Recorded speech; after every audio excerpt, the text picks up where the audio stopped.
So with two-step linear equations, we'll need to take care of two things. We'll probably have some addition, subtraction to deal with. We'll also have some multiplication, division to deal with. So let's look at this first example here. The idea is that we want to get x all alone on one side of the equation. So we can notice two things is happening to x here. It's being multiplied by 7, and we have an 8 adding on. So there's two routes we can go for this. Or let's say there's two things we need to take care of. If we have 8 adding on, we're going to need to subtract 8 from both sides of the equation. Since we have this 7 multiplying on, we're going to need to divide both sides by 7. So those are two pieces we're going to need to take care of. Order matters here. And it is kind of like reverse PEMDAS. It's like if we plugged in a number for x here, it would multiply by 7, and then we would subtract 8 at the end. So what we want to take care of is kind of in the reverse order. We want to take care of the 8 first, and then the 7. So why don't we want to take care of the 7 first? Let's see what happens. If I wanted to divide by 7 here, it's that I would actually have to divide absolutely everything by 7. And then whatever I do to the left-hand side, I also need to do to the right-hand side. And while this works great for canceling out the 7 next to x, here we're creating a fraction of 8/7. Here we have this fraction of 13/7. Basically, we've created fractions everywhere. And if we can avoid fractions, we want to. They're a lot of extra work and can sometimes cause errors, so we're just not going to do that. So basically, I don't want to do division first. I want to save it until the very end. So what I'm going to do here is my first step. I'm going to take care of addition, subtraction. And what we're trying to do here is we want to get everything with our variable to one side of the equation. So anything involving our variable on one side of the equation, and then our equal sign, and on the other side, we want our constant. Now, our constant is just numbers, like this 9 is a constant, this 31 is a constant. So the idea being, if we want to get those next to each other, we need to move that -9. So we want variable on one side, constant on the other. And to do that, we're going to use addition and subtraction. So for this first example here, I have my variable term, so a term that has my variable x with it. I have a constant, I have a constant. And basically, I want to leave the 7x on this side of the equation, but I need to move 8 over there. I want to group my constants together. So if I'm adding by 8, then to undo that, I need to subtract by 8 and subtract by 8. So over on this left-hand side, 8 minus 8 turns into 0, so all we have left is 7x equals -13 minus 8.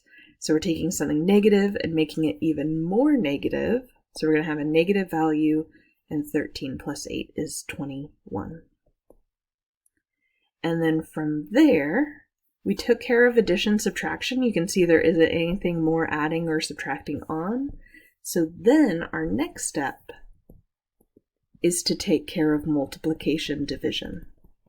So this is what I was saying is where it's kind of reverse PEMDAS. It's like we're starting with the addition, subtraction, then moving to the multiplication, division. So with that, this is where I still want to get x all alone on one side of the equation, but right now it's being multiplied by 7. So that means I want to divide both sides by 7 and divide by 7. So 7 divided by 7 will make 1, which means we'll just have x left over.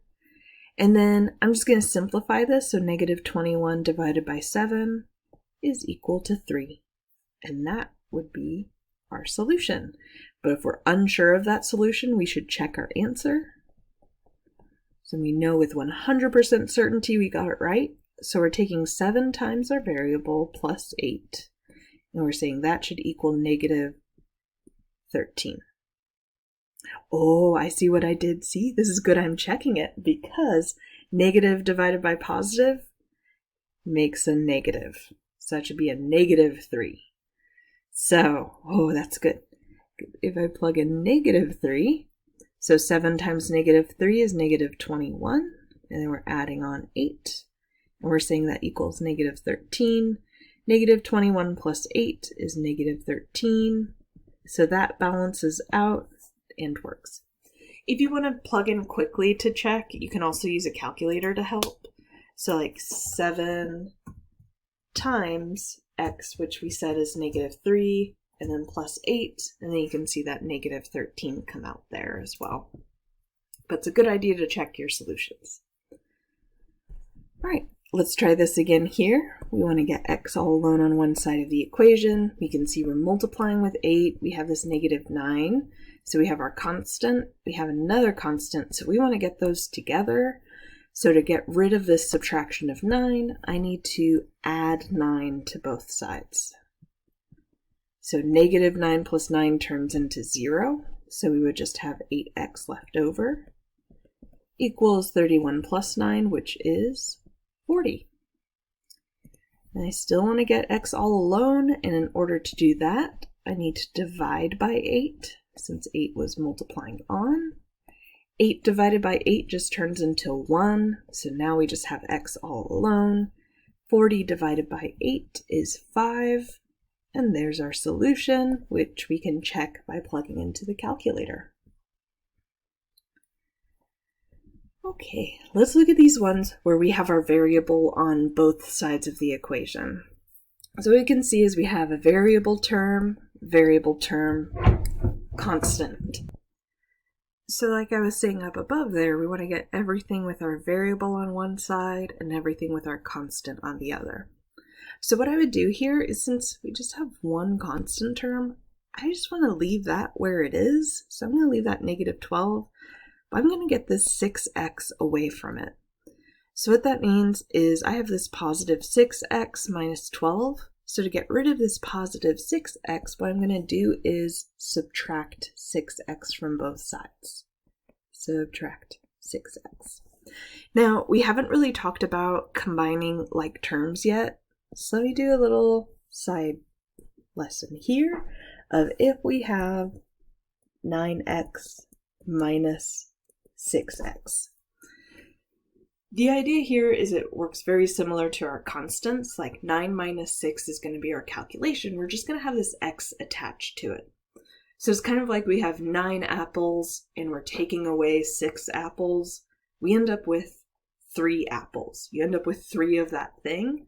So that's what's happening here. It's like 9 minus 6 is giving you 3, and then x stays attached there. It's like we still describe them as apples. So 9x minus 6x is going to give us 3x. So when you add and subtract terms that have a variable, just add and subtract the numbers as you normally would, and then keep x attached to it. And then equals 6x minus 6x, that's just 0, so all we have left over is -12. So we have 3 times x, so I need to divide by 3, and then we'll just have x left over and a -4, and then we could check our answer. I'll go ahead and show the check for this one, but before we do that, I just want to compare and contrast to what we did up here. So here we added or subtracted a constant because we were trying to get our constants together on one side of the equation.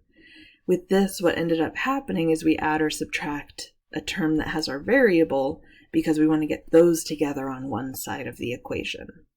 Typically, it's easiest to move the smaller of the numbers, like 6 is smaller than 9. It's best to move that one around just to kind of help avoid negative numbers when you can. However, this worked out great.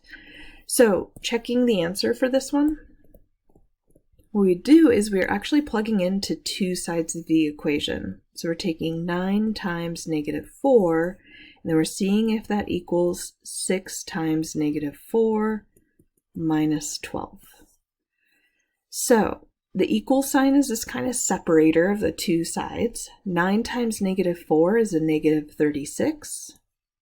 Let's see, 6 times -4 is -24, and then we're subtracting 12. So we're saying -36 is equal to, and we'll see -24 minus 12 is also negative 36. So it balances out, so x equals negative 4 is our solution. All right, let's look at another example like this one where we have to move the variable term. So again, we could see variable term, constant, variable term. So what I want to do is group those together on one side of the equation. So I want to move that positive 5x. So to do that, I need to subtract 5x from both sides of the equation. So that'll leave a negative 9 on the left-hand side of the equation equals, and again, this is like having 8 apples, take away 5 apples, so we have 3 apples. So we still have an x there, and the 8 minus 5 gives us 3. We're solving for x here, so since it's being multiplied by 3, I need to divide by 3. And that'll be negative 9 divided by 3 is a negative 3 equals x. And if you like having x on the left-hand side of the equation, at this point you could switch it around, like 3x equals negative 9. That's exactly the same thing. And then you can get to your x equals negative 3. Same exact thing, just make sure whatever's on one side of the equation together stays together as you switch it around. And then we could check the answer by going 5 times negative 3 minus 9 and see if that's equal to 8 times negative 3. So let's see, negative 15 minus 9 equals 8 times negative 3 is negative 24. Negative 15 minus 9 is negative 24, so that all balances out. So x equals negative 3 is our solution.